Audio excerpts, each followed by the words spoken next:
안녕하세요. 오늘은 특별한 이야기를 들려드리려고 합니다. 처음 들으면 도저히 믿기지 않는 실화인데요. 벨기에의 한 소녀가 한국 드라마와 케이팝에 빠져 자신의 삶을 완전히 놓아버렸습니다. 하루 종일 방 안에 틀어박혀 라면만 먹으며 80kg이 넘는 체중으로 건강까지 잃어가던 그 소녀가 단 1년 만에 부모님도 알아보지 못할 정도로 변신했습니다. 어떻게 이런 일이 가능했을까요? 한국에서의 어학연수가 그녀의 삶을 어떻게 바꿔놓았는지 그 놀라운 이야기를 함께 들어보시죠. 오늘 이야기는 단순한 다이어트 성공기가 아닙니다. 한 나라의 문화를 사랑하는 마음이 어떻게 인생의 전환점이 되었는지, 그리고 진정한 한국의 매력이 무엇인지 보여주는 감동적인 사연입니다. 벨기에 소녀 린다의 이야기를 통해 여러분도 새로운 용기를 얻으시길 바랍니다. 영상이 마음에 드신다면 구독과 좋아요, 그리고 알림 설정도 꼭 부탁드립니다. 여러분의 응원이 더 많은 감동 사연을 전해드릴 수 있는 힘이 됩니다. 그럼 지금부터 린다의 이야기를 시작하겠습니다. 이건 정말 말도 안 되는 일입니다. 초등학교 때부터 한국 드라마와 케이팝에 빠진 한 벨기에 소녀가 있었어요. 그러다 어느 순간 그 아이의 체중은 80kg을 넘어섰고 얼굴은 늘 퉁퉁 부어 있었죠. 세상과 단절된 채 하루 세끼 라면만 먹던 그 아이가 1년 만에 부모도 못 알아보는 한국 소녀로 변했습니다. 믿기 어려운 이야기지만 실제로 있었던 일이랍니다. 벨기에 북부의 작은 도시 겐트. 이곳에 살고 있는 린다는 평범한 19살 소녀였습니다. 린다의 부모님은 모두 공무원이었고 가정 형편은 크게 부족함 없이 안정적이었어요. 린다에게는 2살 터울의 오빠가 있었는데 집안의 분위기는 조용하고 화목했습니다. 린다가 처음 한국 문화를 접한 것은 초등학교 5학년 때였어요. 친구가 우연히 보여준 유튜브 영상 속 케이팝 아이돌의 완벽한 안무와 화려한 영상미는 린다의 마음을 단번에 사로잡았죠. 와, 정말 멋있다. 어떻게 이렇게 완벽할 수 있지? 그날 이후로 린다는 학교에서 돌아오면 바로 컴퓨터 앞에 앉아 한국 영상을 찾아보기 시작했습니다. 처음에는 단순한 취미였어요. 린다의 부모님도 딸이 새로운 취미를 가진 것에 특별히 간섭하지 않았습니다. 오히려 다른 나라의 문화에 관심을 가지는 것이 글로벌 시대에 좋은 경험이 될 거라고 생각했죠. 그런데 중학교에 진학하면서부터 린다의 취미는 점점 더 깊어졌습니다. 엄마, 저 한국어 배우고 싶어요. 14살이 된 린다는 어느 날 저녁 식사 때 이런 말을 꺼냈어요. 부모님은 처음에는 일시적인 관심이라 생각했지만 린다는 정말로 진지했습니다. 인터넷에서 한글 자음과 모음을 독학하기 시작했고 유튜브에서 한국어 기초 강의를 찾아 듣기도 했죠. 고등학교에 진학하면서 린다의 일상은 완전히 한국 중심으로 바뀌었습니다. 아침에 일어나자마자 한국 드라마를 보고 학교에서 돌아오면 케이팝 뮤직비디오를 찾아보고 잠들기 전에도 한국 예능 프로그램을 시청했어요. 친구들과 어울리는 시간은 점점 줄어들었고 주말에 쇼핑몰에 가는 것도 귀찮아졌습니다. 린다, 오늘은 우리랑 영화 보러 가자. 친구들이 초대해도 린다는 항상 같은 대답을 했죠. 미안해, 오늘은 새 드라마가 업로드되는 날이야. 점점 린다의 세계는 좁아졌고 현실보다는 스크린 속 한국의 모습에 더 친숙해졌습니다. 식습관도 크게 바뀌었어요. 한국 드라마에서 자주 등장하는 라면에 매료된 린다는 벨기에 마트에서 구할 수 있는 모든 종류의 라면을 사 모았습니다. 아침, 점심, 저녁 모두 라면으로 때우기 시작했죠. 한국 요리를 직접 해보려고 시도했지만 재료를 구하기 어려웠고 결국 가장 쉽게 접할 수 있는 라면만 반복해서 먹게 되었습니다. 린다, 이렇게 라면만 먹으면 건강에 안 좋아. 걱정하는 엄마의 말에도 린다는 귀를 기울이지 않았어요. 한국 사람들도 다 이렇게 먹는걸요? 린다는 자신이 본 드라마 속 장면만을 현실로 받아들였죠. 실제 한국인들의 균형 잡힌 식단에 대해서는 알지 못했습니다. 고등학교 졸업을 앞둔 무렵 린다의 체중은 80kg을 넘어섰어요. 키가 165cm인 린다에게는 명백히 과체중이었죠. 얼굴은 항상 붓고 피부는 트러블로 가득했으며 계단을 오르는 것조차 숨이 차기 시작했습니다. 하지만 린다는 자신의 변화를 인정하지 않았어요. 거울을 보는 횟수가 줄어들었고 옷은 점점 큰 사이즈의 후드티와 트레이닝 바지만 입게 되었습니다. 린다, 좀 나가서 운동도 하고 친구들도 만나봐. 부모님의 걱정 어린 권유에도 린다는 방 안에서 나오지 않았어요. 컴퓨터 화면 속 한국 연예인들의 완벽한 모습과 자신을 비교하며 더욱 현실에서 도피했습니다. 학교를 졸업하고 대학 진학을 앞둔 시점에서도 린다는 자신의 미래에 대한 계획보다는 다음에 나올 한국 드라마에 더 관심이 많았죠. 린다의 방은 마치 작은 한국 박물관 같았습니다. 벽에는 K-팝 아이돌 포스터가 빼곡하게 붙어 있었고 책상 위에는 한국어 단어장과 문법책이 쌓여 있었어요. 창가에는 다 먹고 모아둔 라면 봉지가 소품처럼 정리되어 있었죠. 린다의 세계는 점점 더 현실과 동떨어져 갔습니다. 대학 진학을 포기한 린다는 집에서 지내는 시간이 더 많아졌어요. 부모님은 딸의 상태를 보며 깊은 우려를 표했지만 어떻게 접근해야 할지 몰랐습니다. 린다의 오빠는 대학에서 공학을 전공하며 바쁘게 지내고 있었고 가끔 집에 돌아와도 린다와는 대화가 잘 통하지 않았어요. 린다, 넌 요즘 뭐하고 지내니? 오빠가 물어봐도 린다는 간단히 대답했습니다. 그냥 평소처럼. 그 평소처럼이란 하루 종일 한국 콘텐츠를 소비하고 라면을 먹고 잠깐 잠들었다 다시 같은 일상을 반복하는 것이었죠. 린다의 몸은 점점 더 나빠졌습니다. 라면의 높은 나트륨 함량과 탄수화물 그리고 운동 부족으로 체중은 계속 늘어났어요. 한때 활발하고 건강했던 소녀의 모습은 찾아볼 수 없었죠. 가끔 밤에 화장실에 가다가 숨이 차서 멈춰 서기도 했습니다. 더 이상 이렇게는 안 되겠어.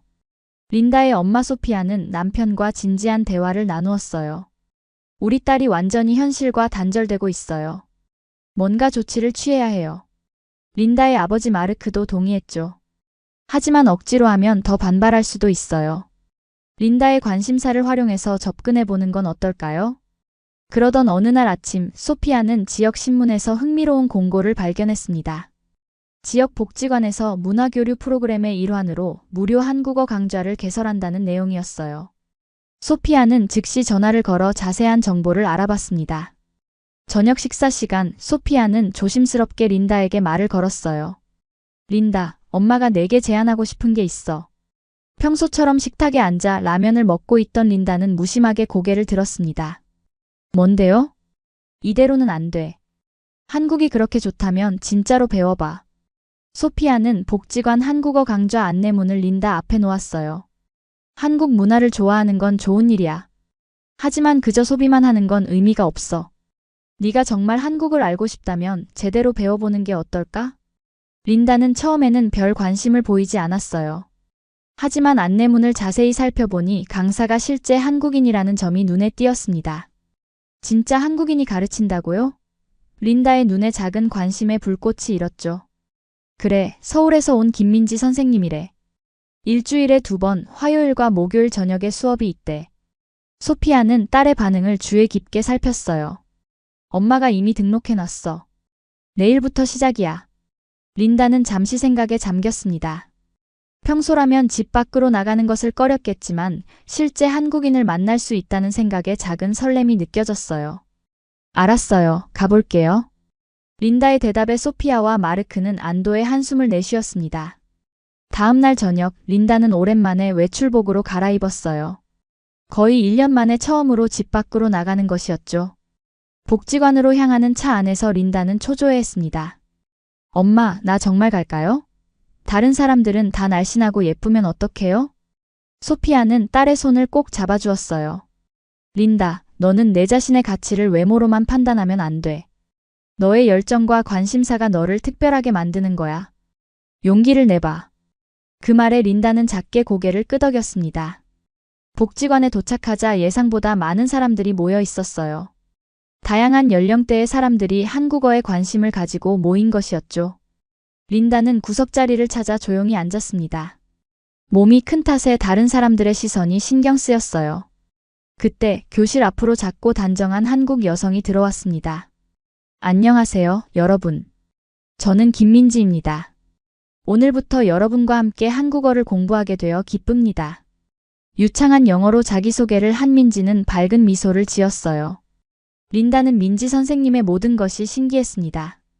그동안 스크린으로만 봐왔던 한국인을 실제로 마주하니 너무 설렜어요. 수업은 기초적인 인사말과 한글 자음, 모음 소개로 시작되었죠. 린다는 이미 인터넷으로 독학했던 내용이라 쉽게 따라갈 수 있었습니다.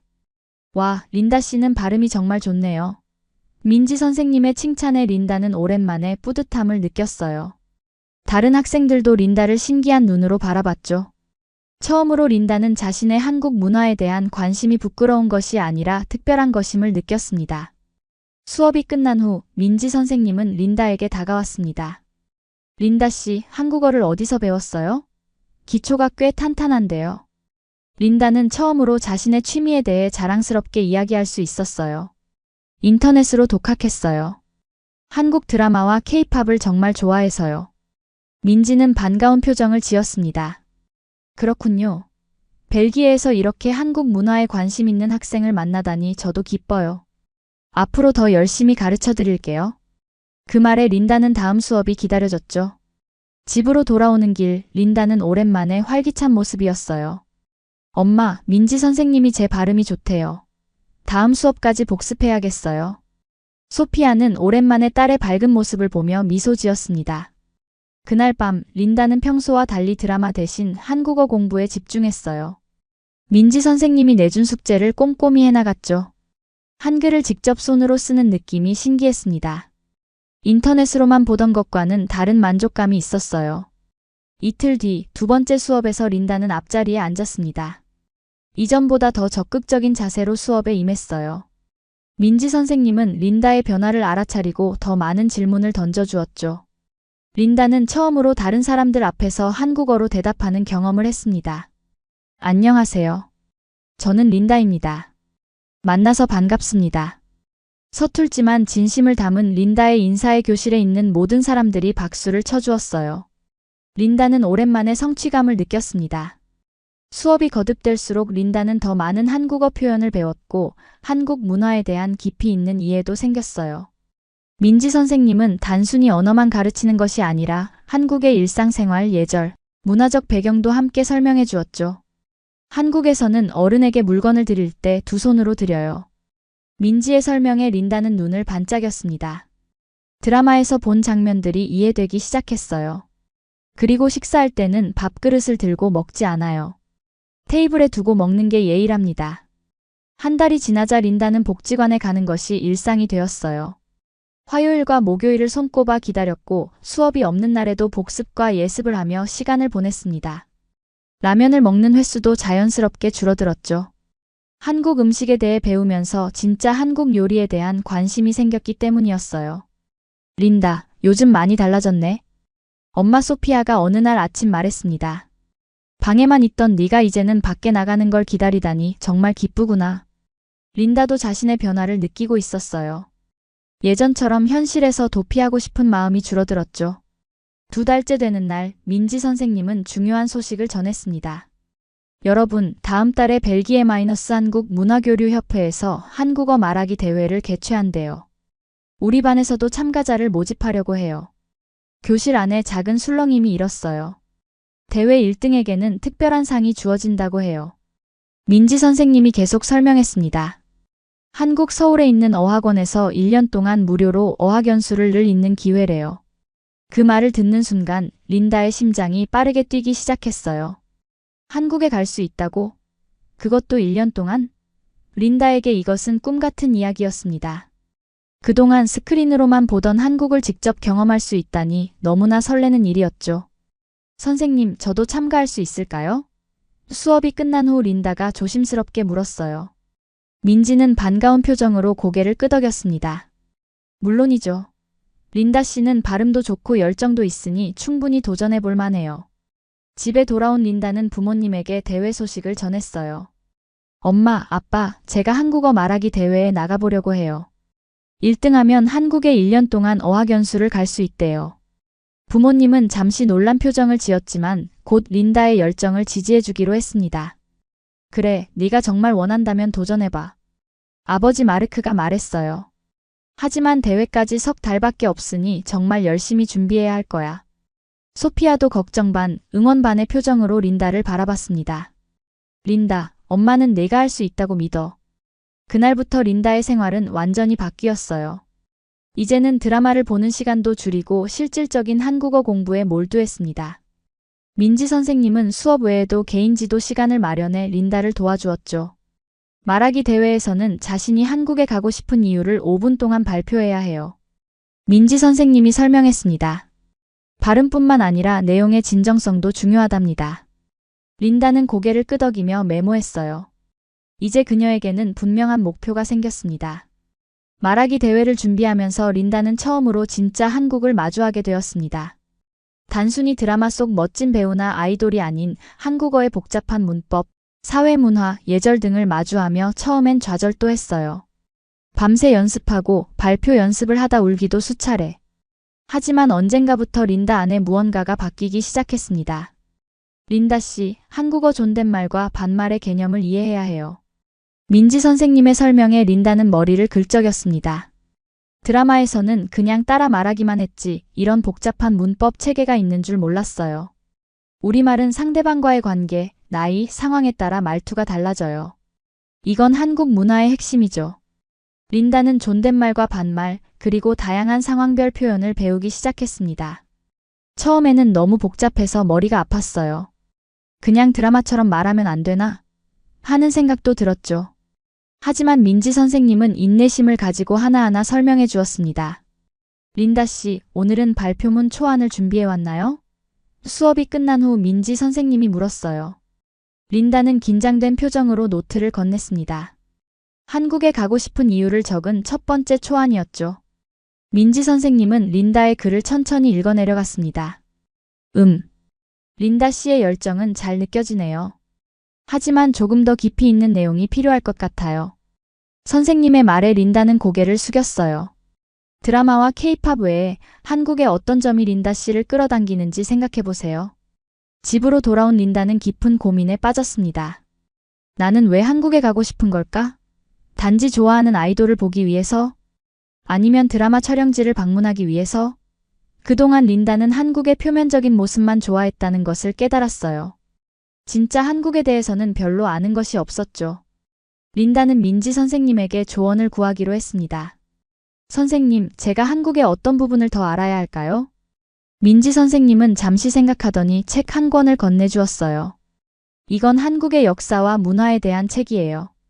읽어보면 도움이 될 거예요. 책을 펼친 린다는 새로운 세계를 만났습니다. 한국의 5,000년 역사, 전통 문화, 빠른 경제 발전, 교육에 대한 열정. 린다가 몰랐던 한국의 모습이 책 속에 가득했어요. 특히 한국이 짧은 시간 안에 전쟁의 폐허에서 세계적인 경제, 강국으로 성장한 이야기는 린다에게 큰 감동을 주었습니다. 와, 이런 면은 몰랐어. 린다는 처음으로 드라마나 케이팝이 아닌 진짜 한국의 모습에 매료되기 시작했어요. 한국인들의 끈기와 열정, 그리고 서로를 배려하는 공동체 정신에 감명을 받았죠. 이런 내용을 발표문에 추가하기 시작했습니다. 발표 준비는 쉽지 않았어요. 린다는 매일 밤 발표문을 수정하고 발음을 연습했습니다. 처음에는 몇 문장 말하는 것도 어려웠지만 점차 자신감이 생겨갔어요. 민지 선생님은 린다의 발음을 꼼꼼히 교정해 주었고 내용에 대한 조언도 아끼지 않았습니다. 린다 씨, 오늘은 발표 연습을 해볼까요? 다른 학생들 앞에서요. 민지 선생님의 제안에 린다는 두려움이 앞섰어요. 80kg가 넘는 자신의 모습이 갑자기 너무 의식되었죠. 다들 날 비웃지 않을까? 하지만 린다는 용기를 내기로 했습니다. 떨리는 마음으로 교실 앞에 선 린다는 준비한 발표를 시작했어요. 안녕하세요. 저는 벨기에에서 온 린다입니다. 오늘 저는 제가 한국에 가고 싶은 이유에 대해 말씀드리겠습니다. 처음에는 목소리가 떨렸지만 말을 이어갈수록 자신감이 생겼습니다. 저는 처음에 한국 드라마와 케이팝을 통해 한국을 알게 되었습니다. 하지만 지금은 한국의 역사와 문화, 그리고 한국인들의 정신에 감동받았습니다. 특히 어려운 시간을 이겨내고 발전한 한국의 모습이 저에게 큰 영감을 주었습니다. 발표가 끝나자 교실에는 잠시 침묵이 흘렀어요. 그리고 갑자기 박수 소리가 터져나왔습니다. 와, 린다. 정말 잘했어. 다른 학생들이 응원해 주었어요. 민지 선생님도 만족스러운 표정이었습니다. 발음도 좋고 내용도 진정성 있네요. 계속 이렇게 연습하면 대회에서 좋은 결과 있을 거예요.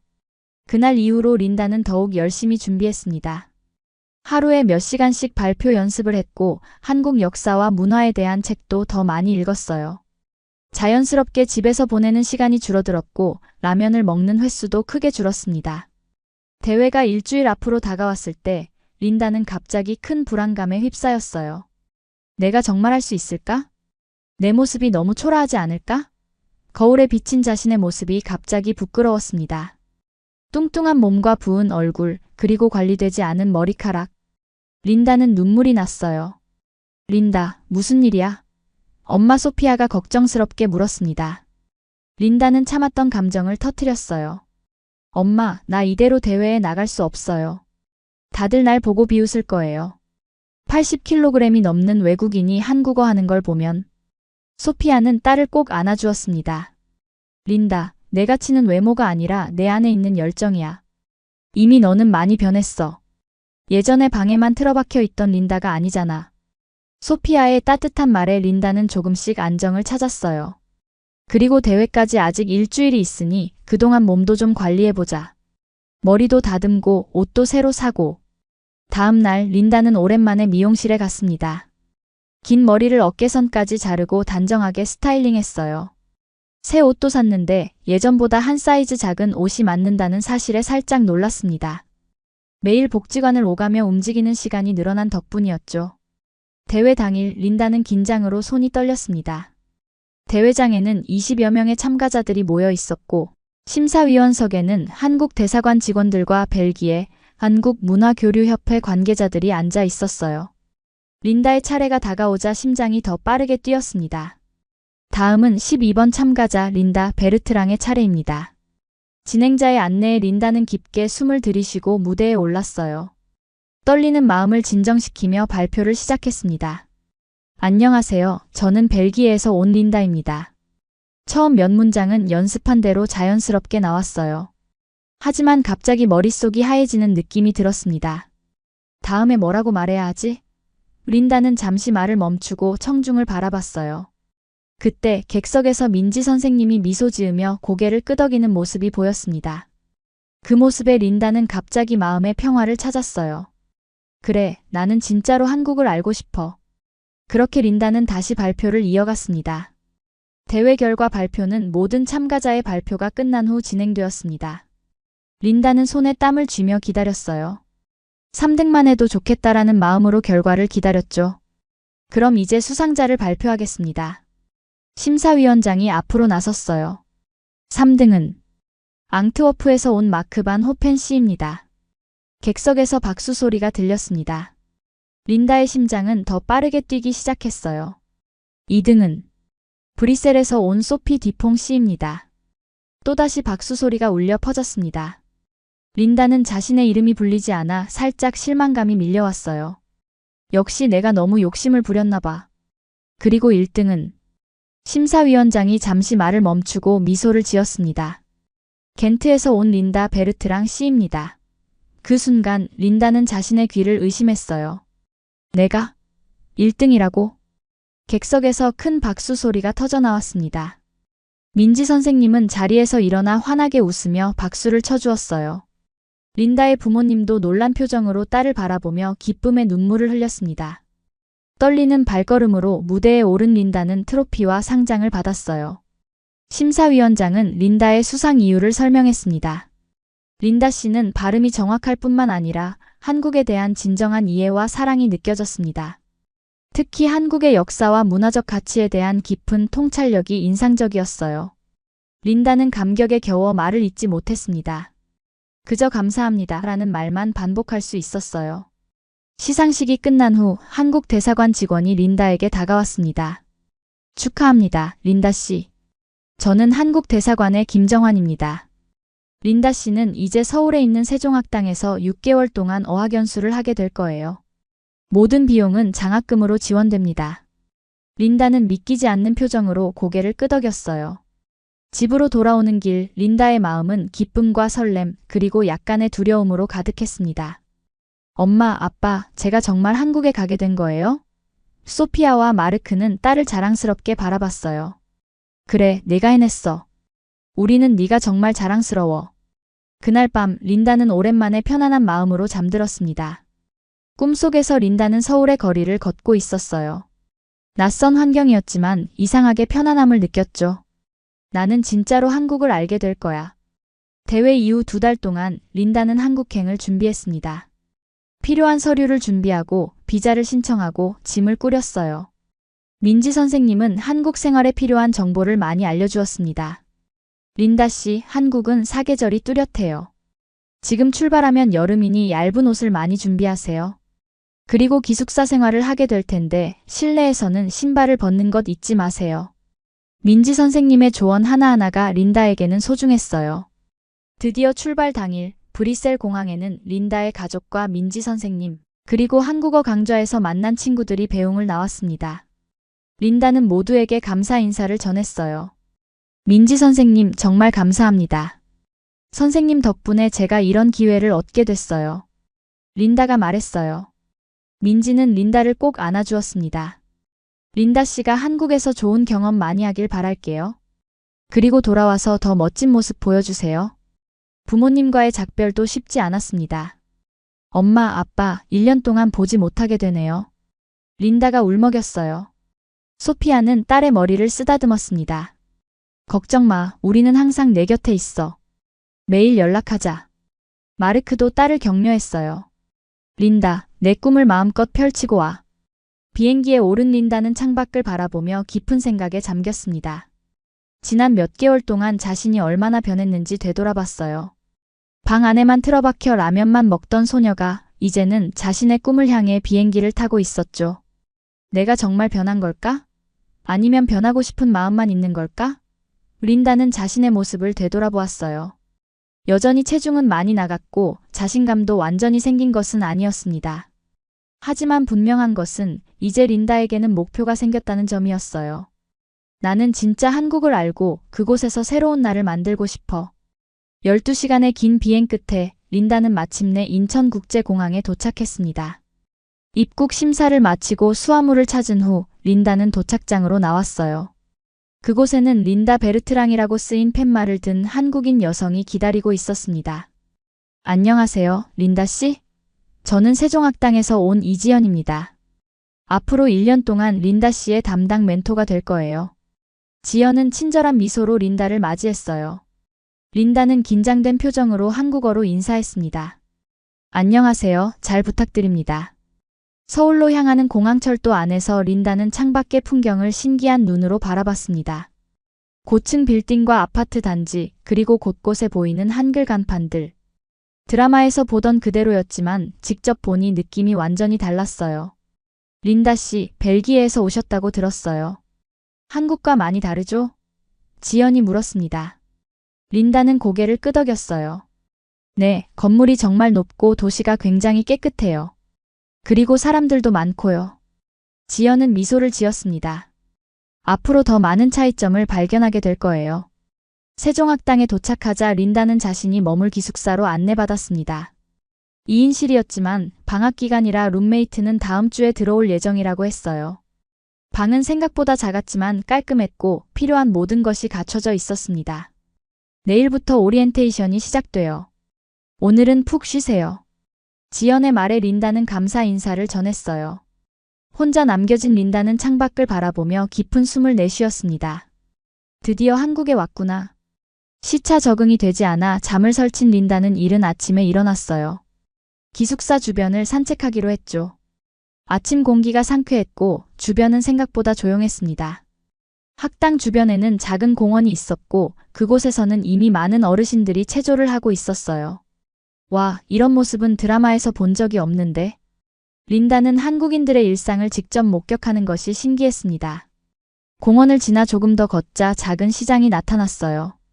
아침부터 분주하게 물건을 정리하는 상인들의 모습이 인상적이었습니다. 어서 오세요. 뭐 필요한 거 있어요? 한 과일 가게 아주머니가 린다에게 말을 걸었어요.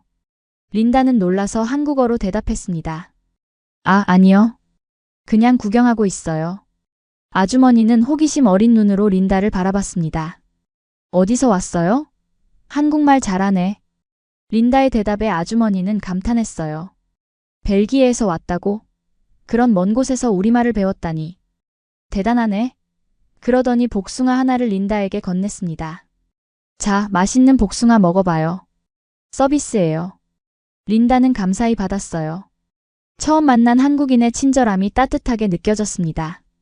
오리엔테이션 첫날, 린다는 다양한 국적의 학생들을 만났습니다.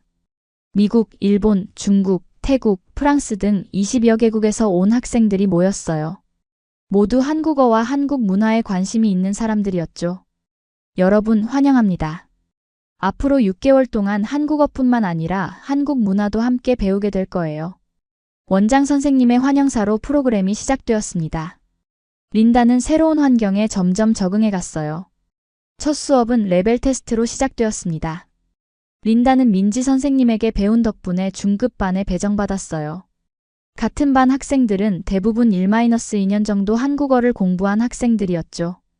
린다는 자신이 독학으로 여기까지 온 것이 자랑스러웠습니다. 가장 놀라웠던 건 학교 급식이었어요. 첫날 점심시간, 린다는 식당으로 향했습니다. 식판에 담긴 음식을 보고 놀랐어요. 된장국, 나물 반찬, 현미밥, 그리고 생선구이. 라면만 먹던 린다에게는 너무 낯선 조합이었죠. 어떻게 먹는 거지? 린다는 주변 학생들을 관찰했습니다. 모두들 젓가락을 능숙하게 사용하고 있었어요. 린다도 서툴게 젓가락을 들고 음식을 집어보았죠. 몇 번 시도 끝에 간신히 음식을 입에 넣을 수 있었습니다. 처음에는 이렇게 한국 음식이 낯설었어요. 린다가 말했어요. 된장국은 냄새가 강해서 처음에는 먹기 힘들었죠. 하지만 며칠 지나니 이상하게 자꾸 생각나더라고요. 특히 밥과 함께 먹으면 정말 잘 어울렸어요. 한국 음식에 적응하면서 린다는 놀라운 변화를 경험했습니다. 인스턴트 라면과 달리 한국의 전통 식단은 채소와 단백질이 풍부했어요. 매일 균형 잡힌 식사를 하다 보니 자연스럽게 몸이 가벼워지는 느낌이 들었죠. 한국 생활이 한 달째 접어들면서 린다는 자신의 몸에 변화가 오고 있음을 느꼈습니다. 매일 아침 기숙사에서 학당까지 걷는 20분 거리가 처음에는 힘들었지만 이제는 숨이 가빠지지 않았어요. 규칙적인 식사와 자연스러운 운동이 린다의 몸에 좋은 변화를 가져오고 있었죠. 린다, 살 좀 빠진 것 같아. 룸메이트인 일본 출신의 유카가 말했어요. 린다는 놀라서 거울을 바라봤습니다. 확실히 얼굴이 덜 부어 보였고 턱선도 조금 선명해졌어요. 정말? 나도 몸이 좀 가벼워진 것 같긴 했어. 호기심에 린다는 학당 보건실에 있는 체중계에 올라섰습니다. 눈금을 보고 린다는 놀랐어요. 한국에 온 지 한 달 만에 5kg이 빠져 있었죠. 와, 이럴 수가. 특별한 다이어트를 한 것도 아닌데 자연스럽게 체중이 줄어든 것이었습니다. 린다의 변화는 외모뿐만이 아니었어요. 한국어 실력도 빠르게 향상되고 있었습니다. 매일 원어민과 대화하고 거리의 간판을 읽고 텔레비전을 보는 환경 속에서 린다의 한국어는 생활 속에서 자연스럽게 발전했어요. 린다 씨, 한국어 발음이 정말 좋아졌네요. 한국어 선생님이 칭찬했습니다. 특히 받침 발음이 많이 자연스러워졌어요. 린다는 뿌듯함을 느꼈어요. 벨기에에서 혼자 연습할 때보다 실제 한국에서 배우니 훨씬 효과적이었습니다. 학당에서는 언어 수업 외에도 다양한 문화체험 프로그램을 운영했어요. 한국 요리 만들기, 전통놀이 배우기, 역사 유적지 방문 등 다양한 활동이 있었죠. 린다는 모든 프로그램에 적극적으로 참여했습니다. 오늘은 김치 담그기 체험을 해볼 거예요. 문화 선생님의 안내에 학생들은 설레는 표정이었어요. 린다도 앞치마를 두르고 준비했습니다. 배추에 양념을 바르고 잘 버무리는 과정이 생각보다 복잡했지만 재미있었어요. 린다, 너 정말 잘하는데? 옆에서 김치를 담그던 미국 학생 제이슨이 말했습니다. 린다는 쑥스러운 표정으로 웃었어요. 우연히 잘 된 것 같아. 사실 요리는 처음이야. 제이슨은 놀란 표정이었습니다. 정말? 나는 내가 요리를 자주 하는 줄 알았어. 그 말을 들은 린다는 잠시 생각에 잠겼어요. 벨기에에 있을 때는 정말 요리라고 할 만한 것을 해본 적이 없었습니다. 라면 봉지를 뜯어 끓이는 것이 린다의 요리 실력의 전부였죠. 하지만 지금 린다는 직접 김치를 담그고 있었습니다. 그것도 꽤 잘 만들고 있었어요. 린다 씨가 만든 김치가 제일 맛있을 것 같네요. 문화 선생님이 린다의 김치를 보며 칭찬했어요. 양념을 고르게 잘 발랐어요. 린다는 뿌듯한 마음으로 자신이 만든 김치를 들여다봤습니다. 작지만 성취감이 느껴졌어요. 김치 체험이 끝난 후 학생들은 각자 만든 김치를 작은 통에 담아 가져갈 수 있었습니다. 린다는 자신이 만든 김치를 소중히 들고 기숙사로 돌아왔어요. 룸메이트 유카와 함께 저녁 식사 때 김치를 맛봤죠. 와, 정말 맛있어. 유카가 감탄했습니다. 린다도 자신이 만든 김치를 맛보고 놀랐어요. 매콤하면서도 시원한 맛이 입안에 퍼졌습니다. 정말 내가 만든 게 맞나? 린다는 자신감이 생겼어요. 이런 작은 성취들이 모여 린다의 자존감을 높여주었습니다. 예전에는 자신의 모습이 부끄러워 사람들 앞에 나서기 두려웠지만 이제는 조금씩 용기를 내기 시작했어요. 수업 시간에도 적극적으로 발표하고 질문도 많이 했습니다. 학당 생활이 2개월째로 접어들면서 린다의 체중은 10kg 가까이 줄었어요. 특별한 다이어트를 한 것이 아니라 그저 규칙적인 생활과 건강한 식습관, 그리고 매일의 가벼운 운동이 만들어낸 자연스러운 변화였습니다. 린다, 너 정말 달라졌어. 유카가 어느 날 저녁 진심 어린 말을 건넸어요. 어떻게? 린다가 물었습니다. 유카는 미소 지으며 대답했죠. 외모도 변했지만 무엇보다 자신감이 생긴 것 같아. 처음 왔을 때는 항상 고개를 숙이고 다녔는데 이제는 당당하게 걸어 다니잖아. 린다는 유카의 말에 놀랐어요. 자신도 모르게 변화하고 있었던 거죠. 그런가? 나도 몰랐어. 린다는 조용히 웃었습니다. 유카의 말이 맞았어요. 린다는 이제 사람들의 시선을 두려워하지 않게 되었습니다. 그 즈음 린다는 눈이 자주 피로하다는 것을 깨달았어요. 컴퓨터 화면을 오래 보거나 책을 읽을 때 쉽게 피로해졌죠. 린다는 오랫동안 안경을 갱신하지 않았다는 것을 기억해냈습니다. 벨기에에서는 새 안경을 맞추는데 예약부터 완성까지 12달이 걸렸기 때문에 미루고 있었어요. 유카, 여기 근처에 안경점 있을까? 린다가 물었습니다. 유카는 곧바로 대답했어요. 응, 학당에서 나가면 바로 오른쪽에 큰 안경점이 있어. 거기 괜찮대. 린다는 다음날 수업 후 안경점을 방문하기로 했습니다. 안경점에 들어선 린다는 친절한 직원의 안내를 받았어요. 시력 검사를 하고 마음에 드는 안경테를 골랐죠. 언제쯤 찾으러 오면 될까요? 린다가 물었습니다. 직원의 대답에 린다는 깜짝 놀랐어요. 30분 후에 오시면 됩니다. 30분이요? 정말요? 린다는 믿기지 않았습니다. 벨기에에서는 상상도 할 수 없는 빠른 서비스였어요. 린다는 근처 카페에서 커피를 마시며 시간을 보냈고 정확히 30분 후 안경점으로 돌아왔습니다. 여기 있습니다. 한번 써보세요. 직원이 새 안경을 건넸어요. 린다는 안경을 쓰고 거울을 봤습니다. 선명한 시야와 함께 변한 자신의 모습이 눈에 들어왔어요. 얼굴이 훨씬 갸름해졌고 눈매도 또렷해 보였습니다. 이게 정말 나? 린다는 잠시 자신의 모습을 바라봤어요. 아, 참. 안경 케이스와 클리닝 천, 그리고 이건 서비스로 드리는 선글라스예요.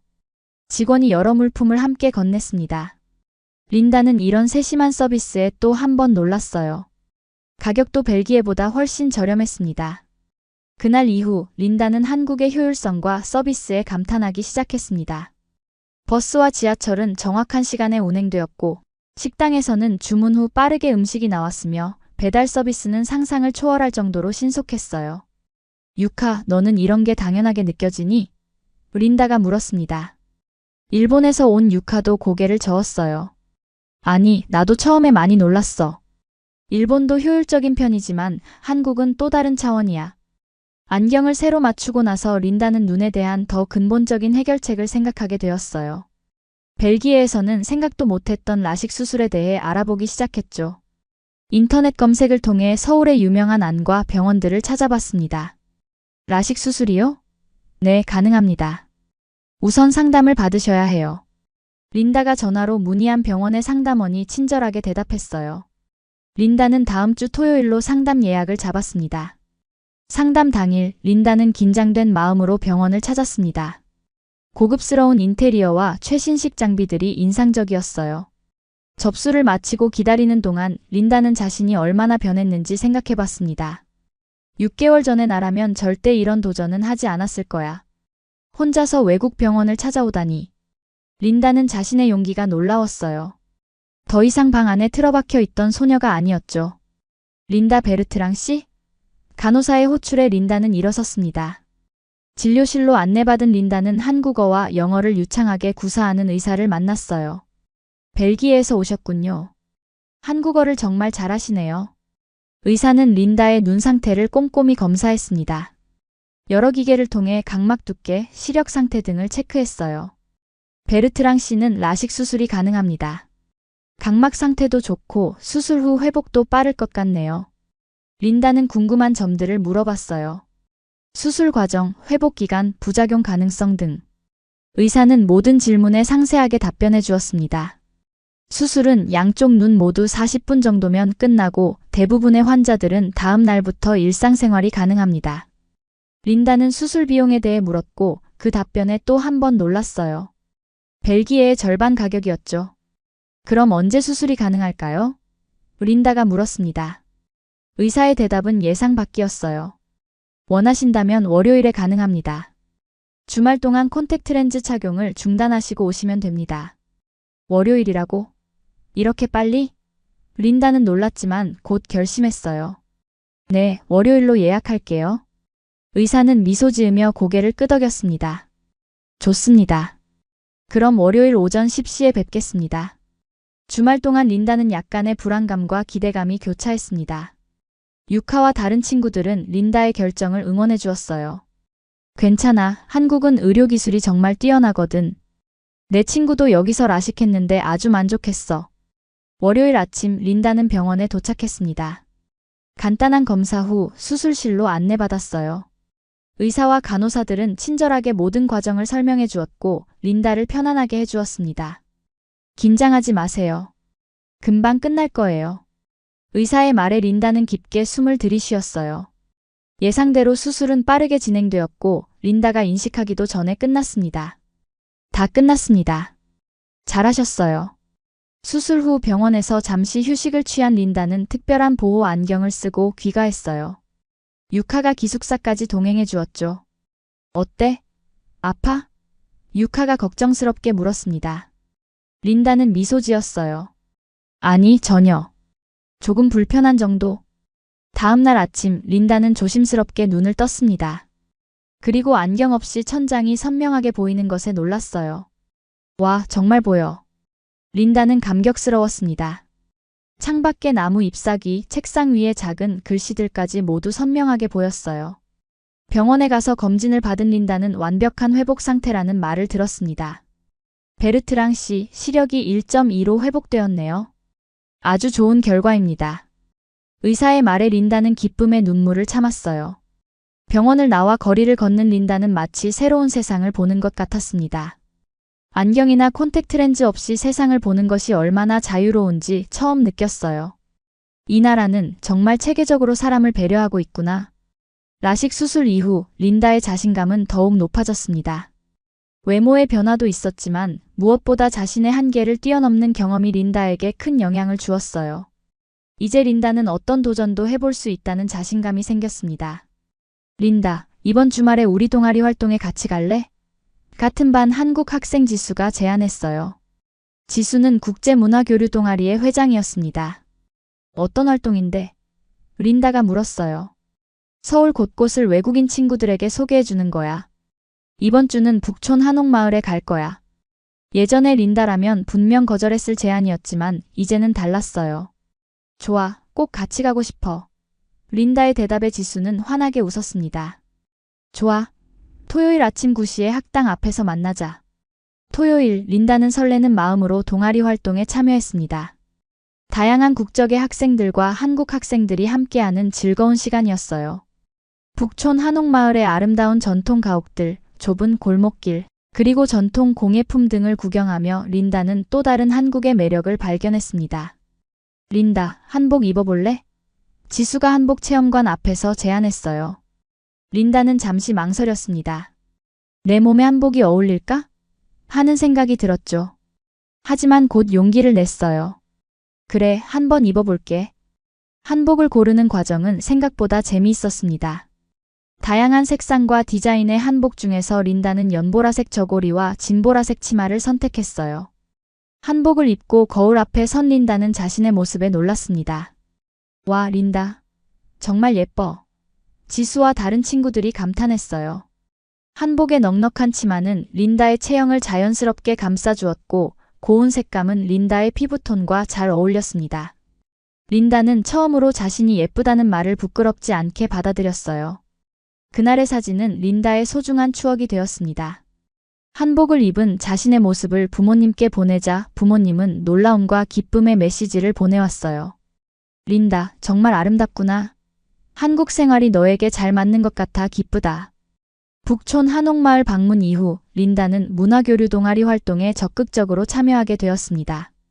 매주 토요일마다 서울의 다양한 명소를 방문하고 한국 문화를 직접 체험하는 시간이었어요. 경복궁, 남산타워, 한강공원, 인사동. 린다는 드라마에서만 보던 장소들을 직접 걸으며 진짜 한국을 느꼈습니다. 동아리 활동 중 린다는 한국인 학생 민준을 알게 되었어요. 민준은 국제관계학을 전공하는 대학생으로 벨기에를 포함한 유럽 문화에 관심이 많았습니다. 린다와 민준은 서로의 문화에 대해 이야기하며 가까워졌어요. 린다, 너는 왜 한국에 이렇게 관심이 많아? 어느 날 민준이 물었습니다. 린다는 잠시 생각에 잠겼어요. 이제는 단순히 드라마와 케이팝이 좋아서라는 대답이 아니었습니다. 처음에는 대중문화 때문이었지만 지금은 한국의 역동성과 효율성, 그리고 사람들의 정이 좋아. 민준은 린다의 대답에 감동했어요. 많은 외국인들이 표면적인 것만 보는데 린다는 정말 한국의 본질을 이해하려고 노력하는 것 같아. 그 말에 린다는 뿌듯함을 느꼈습니다. 시간이 흐를수록 린다와 민준의 관계는 더욱 깊어졌어요. 둘은 서로에게 특별한 존재가 되어갔죠. 민준은 린다의 한국어 학습을 도와주었고 린다는 민준에게 프랑스어와 네덜란드어를 가르쳐 주었습니다. 린다, 이번 주말에 우리 집에 초대하고 싶어. 우리 가족을 소개하고 싶어. 어느 날 민준의 제안에 린다는 긴장했어요. 정말? 괜찮을까? 린다는 아직 자신의 한국어 실력과 외국인이라는 점이 걱정되었습니다. 민준은 확신에 찬 표정으로 고개를 끄덕였어요. 물론이지. 우리 부모님은 정말 좋은 분들이셔. 주말 린다는 긴장된 마음으로 민준의 집을 방문했습니다. 작은 선물을 준비하고 가장 단정한 옷을 입었어요. 민준의 가족은 린다를 매우 따뜻하게 맞이해 주었습니다. 아이고, 우리 민준이 친구가 이렇게 예쁜 아가씨였구나. 민준의 어머니는 린다의 손을 꼭 잡아주셨어요. 민준의 아버지도 미소 지으며 인사했습니다. 벨기에에서 온 린다 양이구나. 우리 집에 온 것을 환영한다. 린다는 민준의 가족과 함께 한국 가정식을 먹으며 즐거운 시간을 보냈어요. 민준의 어머니가 직접 만든 음식은 학당 식당보다 훨씬 맛있었습니다. 특히 된장찌개의 맛은 린다가 지금까지 먹어본 한국 음식 중 최고였어요. 린다는 한국 음식을 정말 잘 먹네. 민준의 아버지가 감탄했습니다. 린다는 부끄러운 듯 웃었어요. 네, 한국에 온 후로 한국 음식만 먹었거든요. 이제는 라면보다 된장찌개가 더 좋아요. 민준의 가족과의 만남은 린다에게 또 다른 의미가 있었습니다. 한국의 가족 문화를 직접 경험한 것이었어요. 가족 간의 따뜻한 대화, 서로를 배려하는 모습, 그리고 손님을 정성껏 대접하는 마음. 이런 것들이 린다에게는 새롭고 감동적이었습니다. 다음에 또 놀러와. 그때는 김치찌개를 해줄게. 헤어질 때 민준의 어머니가 말씀하셨어요. 린다는 진심으로 감사 인사를 전했습니다. 네, 꼭 다시 오겠습니다. 오늘 정말 감사했어요. 민준의 집에서 돌아오는 길, 린다와 민준은 한강공원을 산책했습니다. 가을의 선선한 바람이 불어오는 저녁이었어요. 두 사람은 미래에 대한 이야기를 나누었습니다. 린다, 어학연수가 끝나면 어떻게 할 거야? 민준이 조심스럽게 물었어요. 린다는 잠시 생각했습니다. 처음 한국에 왔을 때는 1년 후 벨기에로 돌아갈 계획이었지만 지금은 마음이 바뀌었어요. 사실, 더 오래 한국에 있고 싶어. 린다가 솔직하게 말했습니다. 여기서 대학에 진학하거나 일을 해보고 싶어. 아직 확실하진 않지만 벨기에로 돌아가고 싶지는 않아. 민준의 눈이 반짝였어요. 정말? 그럼 우리가 더 오래 함께 할 수 있겠네. 그날 밤 두 사람은 처음으로 서로의 마음을 확인했습니다. 민준은 린다에게 고백했고 린다도 자신의 마음을 솔직하게 전했어요. 두 사람은 공식적인 연인 관계가 되었습니다. 어학연수 1년이 끝나갈 무렵 린다는 완전히 다른 사람이 되어 있었습니다. 체중은 20kg 이상 줄어 60kg대에 접어들었고 안경 없는 선명한 눈빛 그리고 자신감 넘치는 표정. 거울 속에 비친 모습은 1년 전의 린다와는 전혀 달랐어요. 린다, 정말 믿기지 않아. 너무 달라졌어. 유카는 린다의 변화를 지켜본 가장 가까운 친구였습니다. 린다도 스스로의 변화가 놀라웠어요. 외모뿐만 아니라 성격도 많이 바뀌었죠. 소극적이고 내성적이던 소녀는 이제 적극적이고 자신감 넘치는 여성으로 성장했습니다. 어학연수 수료식 날 린다는 최우수 학생상을 받았어요. 린다 베르트랑 학생은 뛰어난 한국어 실력뿐만 아니라 한국 문화에 대한 깊은 이해와 열정을 보여주었습니다. 원장 선생님의 말씀에 모두가 박수를 보냈습니다. 수료식 후 린다는 중요한 결정을 내렸어요. 벨기에로 돌아가되 곧바로 대학 입학 준비를 하기로 한 것이었죠. 린다는 경제학과 무역학을 전공하여 한국과 유럽을 잇는 교량이 되고 싶었습니다. 린다, 난 너를 기다릴게. 공항으로 린다를 배웅하러 온 민준이 말했어요. 두 사람은 벨기에와 한국 사이의 먼 거리가 걱정되었지만 서로의 마음만은 확신했습니다. 난 꼭 돌아올게, 민준. 린다가 약속했어요. 인천공항에서 비행기에 오르기 전 린다는 마지막으로 한국을 둘러봤습니다. 이 나라가 나를 바꿔놓았어. 린다는 감사의 마음으로 가득했어요. 단순한 관광이 아닌 진정한 변화의 시간이었습니다.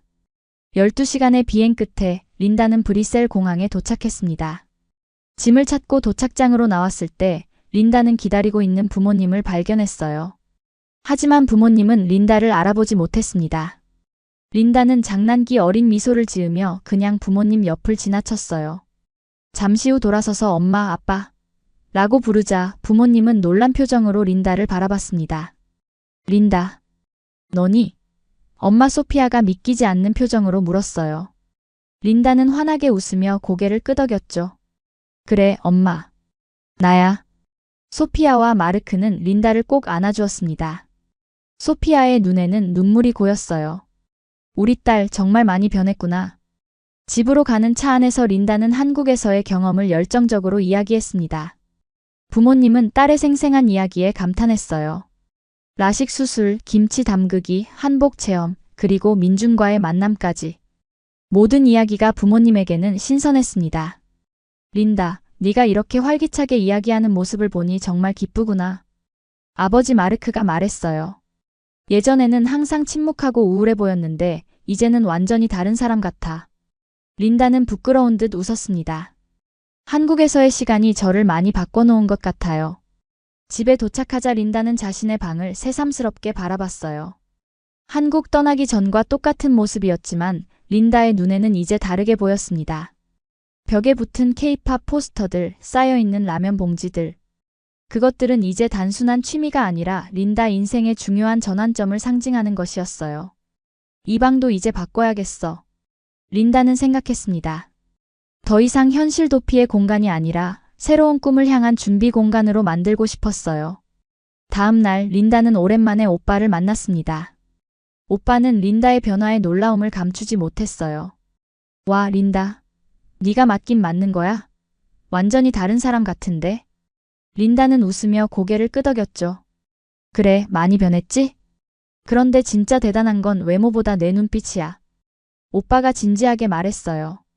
이제 자신감이 넘쳐 보여. 전에는 항상 바닥만 보고 다녔는데. 린다는 오빠의 말에 감동했습니다. 가장 가까운 가족이 알아차린 변화였기 때문이었죠. 귀국 후 린다는 바로 대학 입학 준비를 시작했어요. 벨기에의 명문 대학에 경제학과 무역학을 전공하기 위한 지원서를 작성했습니다. 면접에서 린다는 한국에서의 경험을 자신 있게 이야기했어요. 저는 한국과 유럽을 잇는 교량이 되고 싶습니다. 두 문화권의 장점을 결합해 새로운 가치를 창출하고 싶어요. 린다의 명확한 비전과 열정에 면접관들은 깊은 인상을 받았습니다. 결과적으로 린다는 희망하던 대학에 합격했어요. 대학 생활이 시작되고 린다는 새로운 환경에서도 자신감 있게 적응해 나갔습니다. 한국에서 배운 도전 정신과 성실함이 대학 생활에도 큰 도움이 되었어요. 린다, 너 정말 부러워. 어떻게 그렇게 자신감 있게 발표할 수 있어? 대학 친구들이 물었죠. 린다는 미소 지으며 대답했습니다. 한국에서 배운 거야. 거기서는 매일 낯선 상황에 도전해야 했거든. 린다와 민주는 매일 화상통화로 서로의 안부를 확인했어요. 시차가 있어 불편했지만 두 사람의 마음은 더욱 깊어져 갔습니다. 민준, 내가 졸업하면 한국으로 갈 거야. 그때까지만 기다려줘. 린다가 약속했어요. 민주는 확신에 찬 목소리로 대답했습니다. 물론이지. 우리는 반드시 다시 만날 거야. 대학생활 6개월이 지난 어느 날 린다는 놀라운 소식을 들었어요. 민준이 벨기에를 방문한다는 것이었죠. 정말? 언제? 린다는 믿기지 않았어요. 다음 주에. 교환학생 프로그램에 선발됐어. 6개월 동안 벨기에에 있을 거야. 민준의 말에 린다는 기쁨의 비명을 질렀습니다. 민준의 방문은 린다의 가족에게도 중요한 사건이었어요. 소피아와 마르크는 딸의 남자친구를 만난다는 생각에 설레었습니다. 한국 사람은 처음 만나보네. 어떤 사람일까? 소피아가 궁금해했어요. 브뤼셀 공항에서 민준을 만났을 때 린다의 심장은 빠르게 뛰었습니다. 6개월 만에 재회였어요. 민준은 린다를 보자마자 환하게 웃으며 달려왔죠. 두 사람은 오랫동안 서로를 꼭 안았습니다. 정말 보고 싶었어, 린다. 민준이 속삭였어요.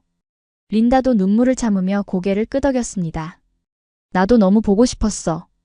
그 순간 두 사람 사이의 거리가 얼마나 멀었는지 새삼 실감했어요. 린다의 집에서 민주는 소피아와 마르크를 만났습니다. 한국의 예의를 잘 아는 민주는 정중하게 인사했어요. 안녕하세요. 처음 뵙겠습니다. 저는 민준입니다. 린다의 남자친구이자 한국인입니다. 완벽한 영어 발음과 진지한 태도의 부모님은 좋은 인상을 받았습니다. 민주는 벨기에 가족과 지내는 동안 누구보다 예의 바르고 따뜻했습니다. 집안일을 돕고 부모님께 한국 선물을 드리고 린다의 오빠와도 친하게 지냈어요. 특히 한국 음식을 직접 만들어 대접한 날은 가족 모두가 감동했습니다. 이게 진짜 김치죠? 생각보다 맛있네요. 린다의 오빠가 감탄했어요. 민주는 뿌듯한 표정으로 고개를 끄덕였습니다. 네, 어머니에게 배운 레시피입니다. 린다가 한국에서 가장 좋아했던 음식이에요. 민준의 벨기에 방문 동안 린다와 민주는 더욱 깊은 관계로 발전했어요. 두 사람은 미래에 대한 구체적인 계획을 세웠습니다.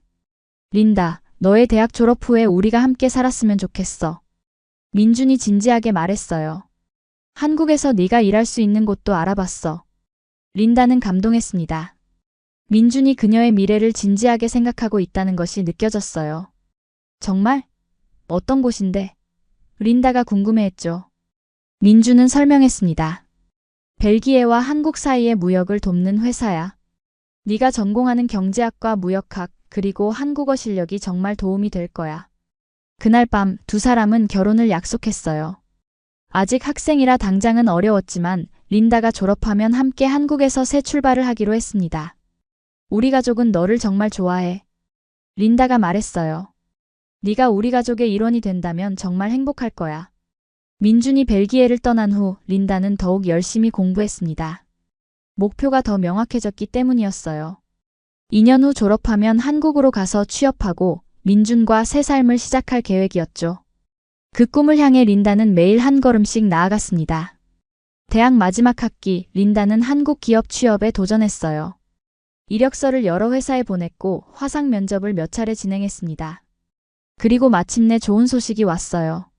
서울에 있는 국제무역회사에서 린다를 채용하기로 했다는 것이었죠. 합격했어, 민준.